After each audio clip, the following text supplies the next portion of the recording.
James Washington sighed as he stared out over the vast fields of his Georgia farm. The morning sun reflected off the dew-covered crops, painting everything in a soft golden light. For 3 generations, his family had worked this land, turning what began as a small plot into one of the most successful agricultural operations in the Southeast. At 42, James had taken what his father and grandfather built and expanded it beyond anyone's imagination. His innovative irrigation system saved water while increasing yields. His early adoption of sustainable farming practices had earned him respect among environmentalists and traditional farmers alike. And his direct-to-consumer approach had drastically improved profit margins, cutting out middlemen who had for years taken advantage of farmers like him. But success hadn't come without challenges. As a black farm owner in the rural South, James had faced doubts, obstacles, and sometimes outright hostility at every stage of his journey. Each time he purchased more land or invested in new equipment, he'd endured suspicious glances and whispered comments about where his money came from. Standing on the edge of his eastern field, James checked his watch.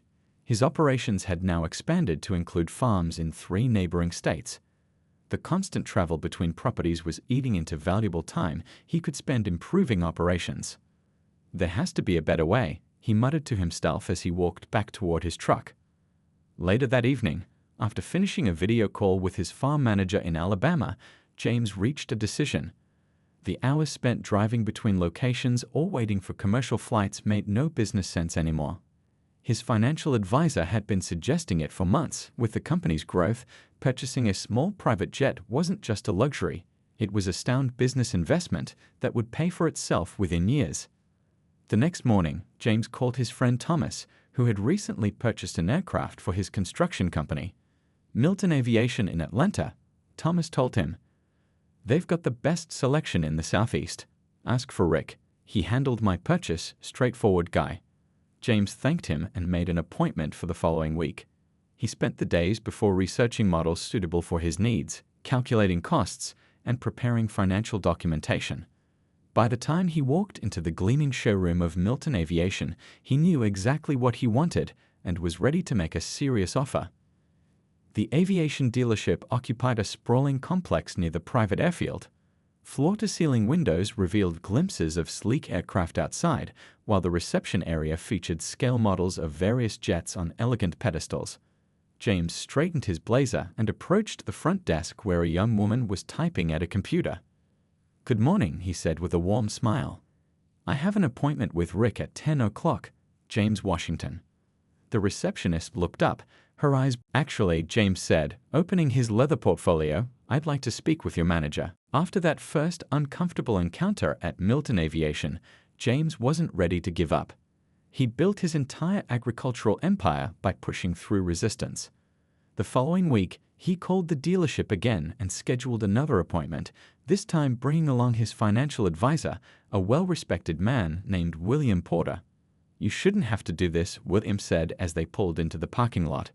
His voice carried the weariness of someone who'd seen this pattern too many times before. "Maybe not," James replied, adjusting his tie. "But I want that plane, and I'm not letting their assumptions stop me." The dealership looked different today. Sunlight bounced off the polished aircraft displayed outside, creating bright reflections across the lot. Inside, the showroom buzzed with activity. A few prospective buyers examining models, sales representatives moving purposefully between desks. This time, James and William were greeted by a sales manager who introduced himself as Greg Thompson. His handshake was firm, his smile practiced. "I understand there was some confusion during your last visit," Greg said smoothly. "Let me personally show you what we have available." As they walked through the showroom, James noticed how Greg directed most of his conversation toward William, despite James being the one asking technical questions about the aircraft. When James inquired about financing options, Greg's eyes flicked subtly between the two men.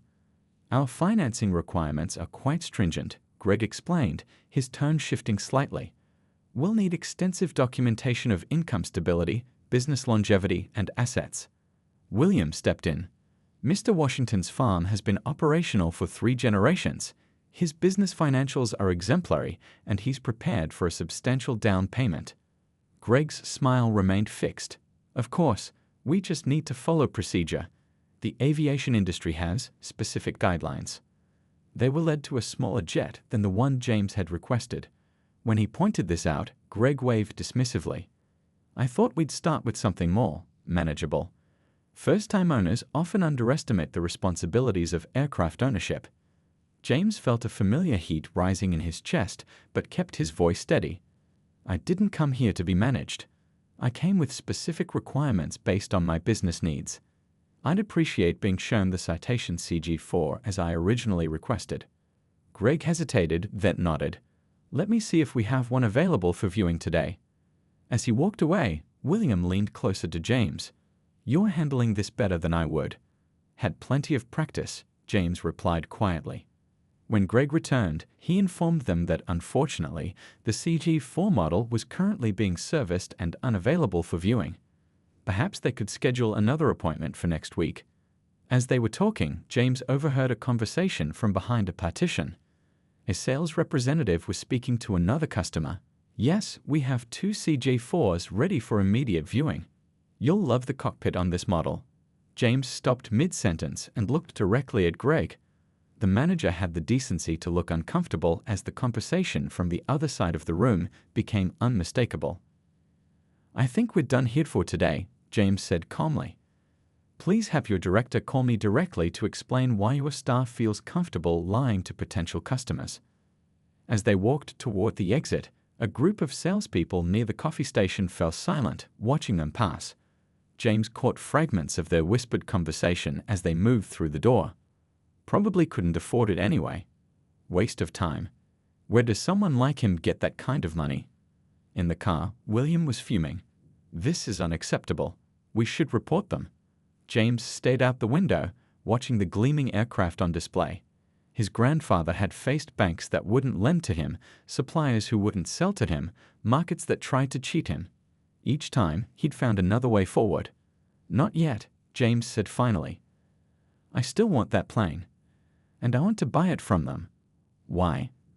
There are other dealerships. James turned to look at his friend. Because if I walk away, nothing changes. If I make them sell me that jet, maybe the next person who looks like me gets treated with respect from the start. As they drove away from Milton Aviation, James was already forming a plan. This wasn't just about buying an aircraft anymore. It was about standing his ground in a space where people like him were still seen as intruders. The battle for the jet had become something much bigger, a fight he wasn't willing to lose. Call my lawyer, he told William. I think it's time we documented exactly what's happening here. James sat across from his lawyer, Diane Chen, in her downtown office.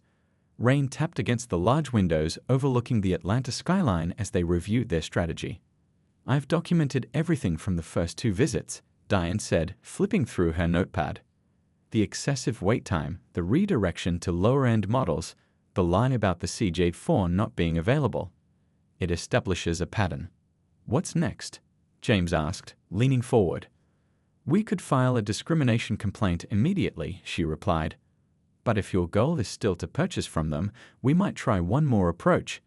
This time, I'll accompany you, along with William. I'll record everything legally. Georgia is a one-party consent state for recordings. James nodded, rubbing his temple. These confrontations drained him in a way that even the most grueling farm work never did. Let's do it. 3 days later, James pulled into Milton Aviation's parking lot for the 3rd time. This visit was different. Haid called ahead and asked specifically to meet with the dealership's director. The appointment was set for 9 a.m. sharp. Diane and William flanked him as they entered. The receptionist's eyes widened slightly at the sight of 3 well-dressed professionals approaching her desk. Mr. Washington and Associates to see Director Harrington, James said confidently. They were escorted to a conference room with glass walls overlooking the hangar. 10 minutes passed before a tall man in his 50s entered, introducing himself as Robert Harrington. His handshake was firm, but his smile didn't reach his eyes. I understand you've had some concerns about your previous visits, Harrington began. We pride ourselves on customer service here at Milton Aviation. Diane spoke up. Mr. Washington has encountered significant obstacles in his attempts to purchase an aircraft from your dealership. We believe these obstacles wouldn't exist for other clients with identical financial qualifications. Harrington's smile tightened. I assure you, we treat all potential buyers with the same rigorous standards. James leaned forward. Then perhaps you can explain why I was told no CG4 models were available for viewing on my last visit, while another customer was being shown two of the same time. A flicker of discomfort crossed Harrington's face. Miscommunications happen in sales environments. I'm sure there was no intent to. I'd like to see the CG4 today, James interrupted. I've brought all financial documentation, proof of funds, and business justification for the purchase. If you're treating all customers equally, there should be no further delays. The tension in the room was palpable. Harrington glanced at Diane's legal pad, then at William's stern expression. Of course, he finally said, let me bring in our top sales executive to assist you. When Harrington left, William gave James a slight nod of approval. The strategy was working. Having legal representation present had changed the dynamic considerably. 20 minutes later, Harrington returned with a woman he introduced as Catherine Reynolds, the senior sales executive from their headquarters who happened to be visiting this branch. With her warm smile and direct manner, Catherine immediately set a different tone. Mr. Washington, I understand you're interested in the Citation CG4. It's an excellent aircraft for expanding agricultural operations across multiple states. I'd be happy to show you our available models and discuss customization options. As Catherine led them toward the hangar, James noticed how different this experience felt. She addressed her comments directly to him, not to William or Diane. She asked thoughtful questions about his specific business needs. There was no redirection to more suitable options. Inside the hangar, two gleaming CJ4s sat under bright lights. Catherine guided them through both aircraft, explaining features and answering technical questions with expertise. James found himself relaxing slightly, finally able to focus on the actual purchase rather than fighting for the right to be taken seriously. After the tour, they returned to the conference room to discuss numbers. Catherine presented a clear pricing structure with none of the inflated figures James had suspected they might try. I'll need to check these specifications against my business requirements, James said. But this is exactly the kind of professional service I've been looking for. As they prepared to leave, Catherine handed James her card. I apologize for any difficulties you've experienced previously, she said quietly. That's not how we should be doing business. In the parking lot, Diane looked pleased. That went better than expected. Only because you two were with me, James replied. And because they realized we might have a legal case. William shook his head. Don't discount what just happened. Catherine seemed genuinely apologetic about how you were treated. James nodded, but something still bothered him. Back in his truck, he examined Catherine's business card. On impulse, he flipped it over and noticed something scribbled on the back. Please call my private line. There's more you should know. James stared at the note, wondering what Catherine Reynolds wanted to tell him that couldn't be said inside Milton Aviation's walls.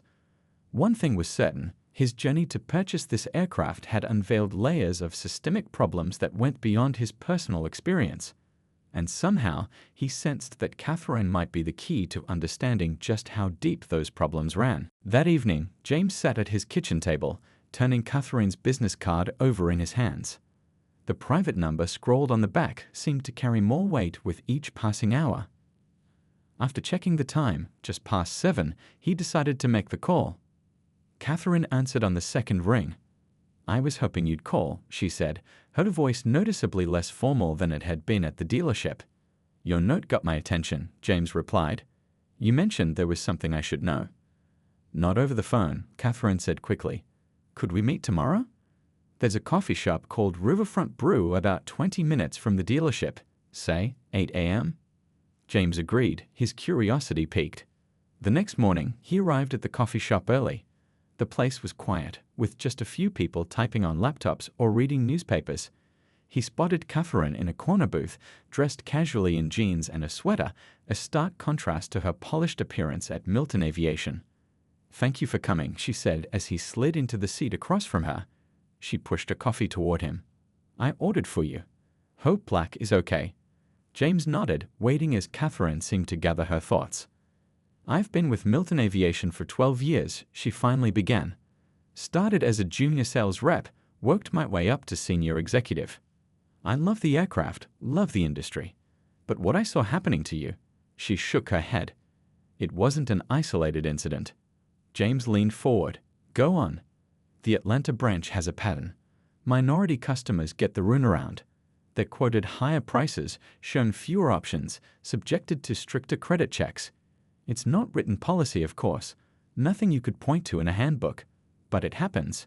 She pulled out a small notebook. "I've been documenting cases for the past 2 years."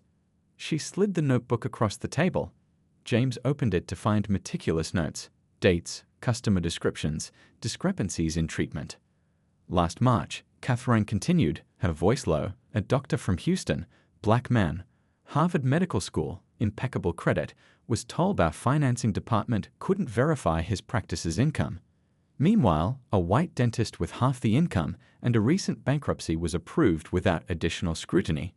James flipped through more pages, his jaw tightening. "Why are you showing me this?" Catherine met his gaze directly. "Because you're not backing down. Most people, they get frustrated, they go elsewhere. The behavior continues. But you brought your financial advisor, then your lawyer. You're documenting everything. And I think you might be the one who finally breaks this open." James sat back, processing her words. "What exactly are you suggesting?" "I've been sending reports to corporate for 18 months. They acknowledge receipt, promise to look into it, and nothing changes. But if a customer filed a formal discrimination complaint with evidence," she left the implication hanging. "And you'd back this up? Put your job on the line?" James asked skeptically. Catherine took a deep breath. "I've been offered a position at our Western division. I start in 3 weeks. But before I go, I want to leave knowing I did something about what I've witnessed." James sipped his coffee, weighing her words. "Why didn't you say anything yesterday during our meeting?" "The conference room has cameras. Besides, I needed to be sure you were serious about purchasing, not just making a point." She leaned forward. "Are you? Still want the CJ-4 after all this?" James thought about his grandfather's voice in his head. "Sometimes you fight by staying, not by walking away." "Yes," he said firmly. "I want that jet. It's the right aircraft for my business.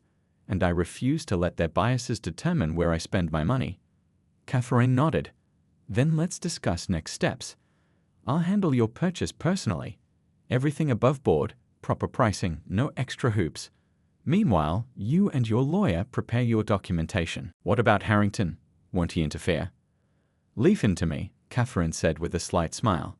"He's terrified of corporate attention on his branch right now. There's an internal audit coming up." As they finished their coffee, Catherine added, "One more thing. There's a meeting scheduled for tomorrow to discuss your potential purchase. Behind closed doors, no customers present." "What kind of meeting?" James asked. "The kind where they decide if you're Milton Aviation material," she replied, making air quotes. "I'll be there. And with your permission, so will this." She tapped her phone. "You're going to record it?" "Georgia. One-party consent," she reminded him, "just like your lawyer mentioned." James felt a complex mix of emotions: anger at the continued discrimination, vindication that his suspicions were confirmed, and oddly, a sense of purpose. This had grown beyond buying an aircraft. It had become about confronting a system that operated on unspoken biases and backroom decisions. "Do it," he said. "Record everything." As they parted ways outside the coffee shop, Catherine handed him back his copy of the aircraft specifications. "I've noted the fair price on the last page. Don't accept anything higher." James watched her walk to her car, this unexpected ally in a battle he hadn't fully realized he was fighting. Tomorrow's meeting would happen without him present, but for the first time in this process, he felt he had eyes and ears inside Milton Aviation's closed doors. The next day passed slowly for James. He tried to focus on farm operations, checking irrigation systems, reviewing crop projections, meeting with his foreman about the upcoming harvest, but his mind kept drifting to the meeting happening at Milton Aviation.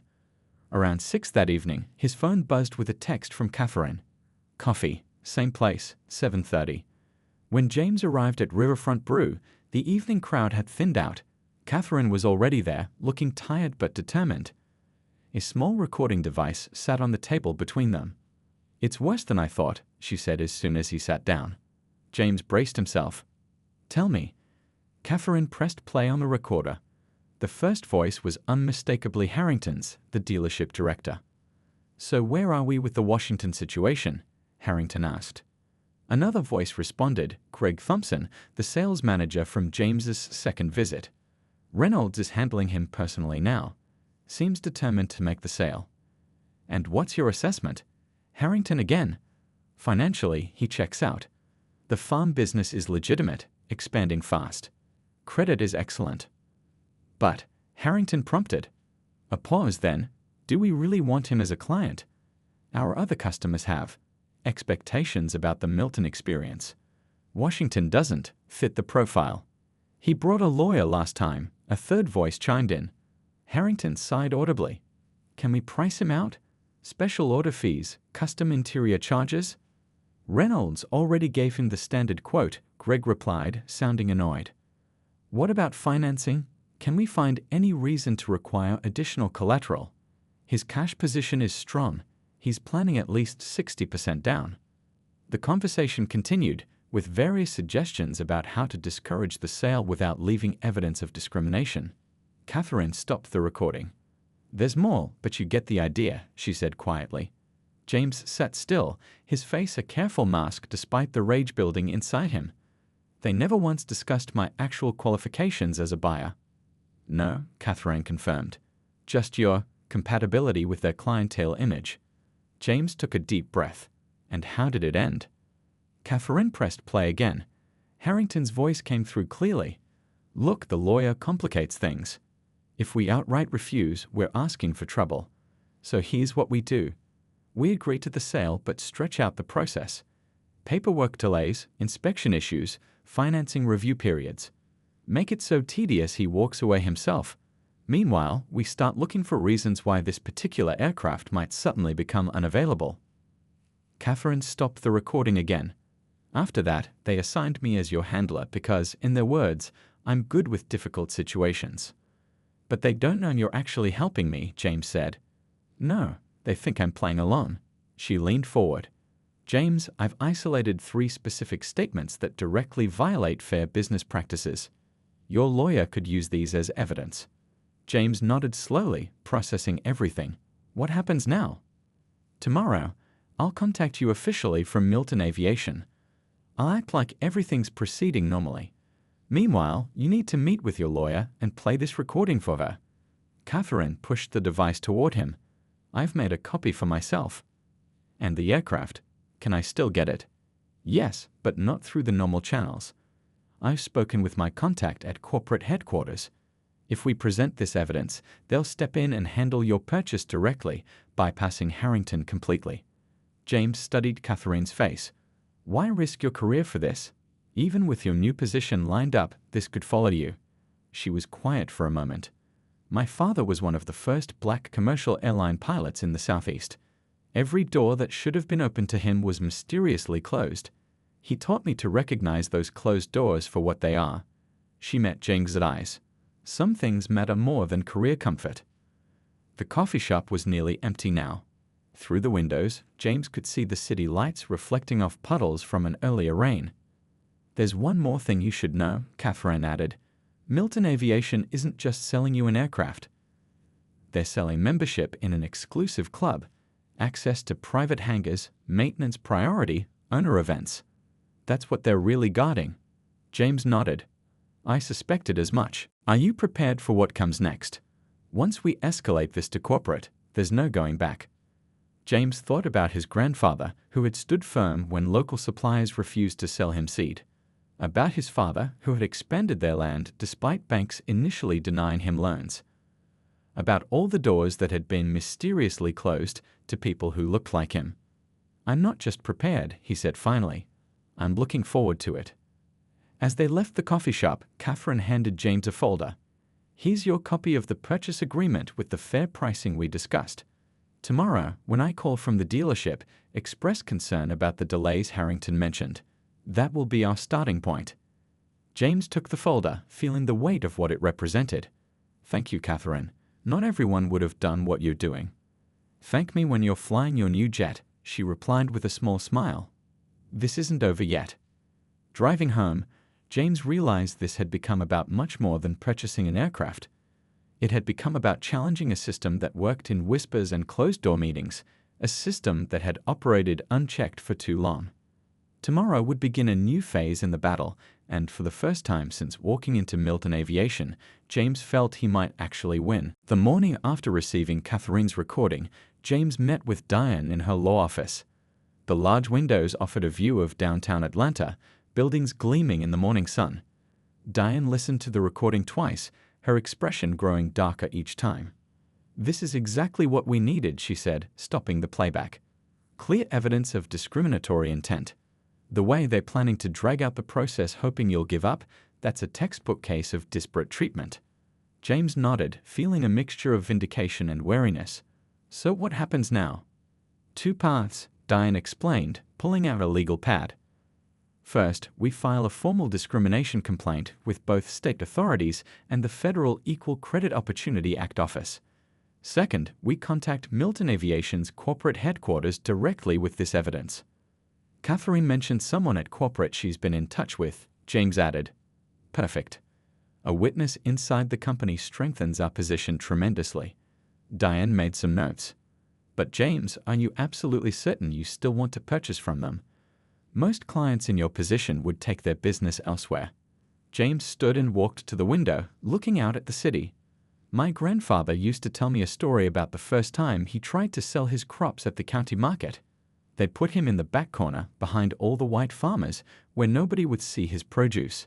Instead of leaving, he showed up earlier and earlier each market day, bringing his best crops, setting up his stand with more care than anyone else.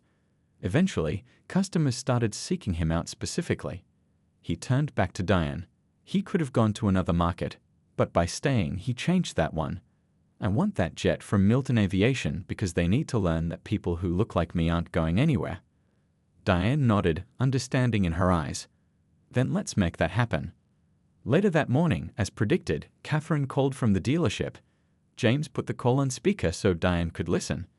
"Mr. Washington," Catherine began formally, "I'm calling to update you on your purchase application. There seem to be some unexpected delays in processing." James caught Diane's eye before responding. "What kind of delays?" "My financial documentation was complete." "Yes, of course," Catherine replied. "But our review committee has some additional questions about your business operations. They're suggesting we might need to schedule another financial verification meeting and possibly reassess the aircraft's availability timeline." "That's disappointing to hear," James said, following their plan. "I was under the impression everything was proceeding normally." "Well," Catherine hesitated, as if choosing her words carefully, "these high-value purchases sometimes require extra steps. Perhaps we could schedule a meeting next week to discuss." "Actually," James said, "I think it's best if my attorney joins that conversation, and given these unexpected complications, I'd like to request that a representative from Milton Aviation's corporate office be present as well." A pause on the line. Then, with a hint of satisfaction in her voice that only James would recognize, Catherine responded, "That seems like a reasonable request. Let me see what I can arrange." 2 days later, James and Diane arrived at Milton Aviation to find an unexpected scene. A sleek black car with corporate logos sat in the parking lot. Inside the dealership, the atmosphere was tense. Employees spoke in hushed tones, glancing toward the main conference room. Catherine greeted them in the lobby, professional as ever. "Mr. Washington, Ms. Chen, thank you for coming. We'll be meeting in the main conference room today." As they walked through the showroom, James noticed Harrington and Greg standing near a display, their faces tight with concern. Neither approached to greet him. The conference room door opened to reveal 3 people waiting inside, Catherine Harrington and a woman James didn't recognize. She stood as they entered, extending her hand. "Mr. Washington, I'm Linda Powell, Executive Vice President of Milton Aviation Corporate Operations. I flew in from headquarters this morning specifically to address the concerns that have been brought to our attention." Harrington looked like he'd swallowed something sour. He nodded stiffly but remained silent. "Please sit," Linda continued. "I've reviewed your purchase application along with some troubling information about how your customer experience has been handled at this location." Diane placed a folder on the table. We have documentation of multiple instances of disparate treatment, along with recorded evidence of intentional delays and obstacles placed in Mr. Washington's path solely because of his race. Linda nodded grimly. Yes, we've received similar evidence through internal channels. She glanced briefly at Catherine. Milton Aviation takes these allegations extremely seriously. Discrimination has no place in our company. Harrington shifted uncomfortably. Ms. Powell, if I could explain. Not now, Robert, Linda cut him off firmly. Mr. Washington, on behalf of Milton Aviation, I want to personally apologize for your experience. This isn't who we are as a company, and there will be significant changes at this location effective immediately. She opened a folder of her own. I've brought a purchase agreement for the Citation CG4 you've been interested in. The price reflects our standard rate, no inflated fees, no additional requirements. If you're still interested in doing business with us, I would be honored to personally oversee your purchase. James exchanged a look with Diane, who gave him a slight nod. I appreciate your taking this seriously, James said carefully. And yes, I'm still interested in the aircraft. It was always the right choice for my business needs. As Linda began reviewing the agreement terms with them, James caught Catherine's eye across the table. Her expression revealed nothing, but there was a quiet triumph in the slight nod she gave him. The battle wasn't completely over, but in that moment, as they began signing the legitimate purchase documents, James knew that something important had changed, not just for him, but perhaps for the next person who walked through Milton Aviation's doors. 3 weeks after the confrontation at Milton Aviation, James stood on a sunlit tarmac watching as his new Citation CG4 was rolled out of the hangar. The morning light caught the polished exterior, making the aircraft gleam against the deep blue Georgia sky. His name and company logo had been painted on the tail, Washington Farms in bold green lettering that seemed to announce his arrival in this exclusive space. Linda Powell stood beside him, clipboard in hand. She's all yours, Mr. Washington. The final inspections are complete, and your pilot certification has been verified. You're cleared for takeoff whenever you're ready. James nodded, feeling a complex mixture of emotions. The excitement of finally owning this magnificent machine was tempered by the bitter struggle it had taken to get here. Thank you for seeing this through personally. It was the least I could do, Linda replied. And I wanted to update you before you take possession. There have been significant changes at the Atlanta branch. James turned to her. What kind of changes? Robert Harrington is no longer with Milton Aviation, neither is Greg Thompson. Linda's tone was professional, but her eyes conveyed the seriousness of the corporate response. We've implemented mandatory training for all sales personnel, and we're conducting a comprehensive review of sales practices across all branches. And Catherine? Has there been any blowback for her? Linda smiled slightly. Ms. Reynolds has been promoted to Regional Director for our Western Division with expanded responsibilities. Her integrity impressed our board enormously. A technician approached, handing James a leather-bound folder containing the final ownership documents. As he signed the last form, Linda added, "We're also establishing a customer advisory panel to help us identify and address potential barriers to entry in the private aviation market. We'd be honored if you'd consider joining." James looked up from the papers. "You want my input?" "We need it," Linda said simply. "What happened to you shouldn't happen to anyone. But the only way to ensure that is to have diverse voices at the table." As they walked toward the aircraft for the final walkthrough, James noticed a small gathering near the hangar entrance. William was there, along with Diane and a few of his farm managers who had come to witness this moment. But there was someone else too, Catherine, standing slightly apart from the group. "I didn't know Catherine was still in town," James remarked. "She delayed her move to handle some final business here," Linda explained. "And I think she wanted to see this through to the end." After completing the walkthrough, James approached the small gathering. William clapped him on the back, and Diane smiled proudly. His farm managers took pictures of the aircraft, excitement evident in their faces as they realized how this would transform their expanding operations. Finally, James made his way to Catherine. "I thought you'd be settled in California by now." "Some things are worth staying for," she replied, watching as the ground crew made final preparations. "I wanted to see you take possession. Make sure there were no last-minute problems." "Thanks to you, there weren't," James said quietly. I owe you a debt I can't repay. Catherine shook her head. You don't owe me anything. You did the hard part, refusing to walk away when most people would have. That took real courage. A comfortable silence fell between them as they both looked at the aircraft. My father would have loved to see this, Catherine finally said. Not just the plane, but what it represents. Progress happens inch by inch, sometimes because someone refuses to accept the status quo. James nodded, thinking about his own grandfather and father, their struggles and perseverance. Are you flying commercial to California? Catherine smiled. Yes, tomorrow morning. Cancel it, James said suddenly. The CG-4 needs a proper inaugural flight. How about Atlanta to San Francisco, with the new owner at the controls? Catherine's eyes widened slightly. Are you serious? Absolutely. What better way to start this new chapter? James gestured toward the jet. Besides, I could use someone experienced on the first long-haul flight. An hour later, after final preparations and flight plans were filed, James settled into the pilot's seat.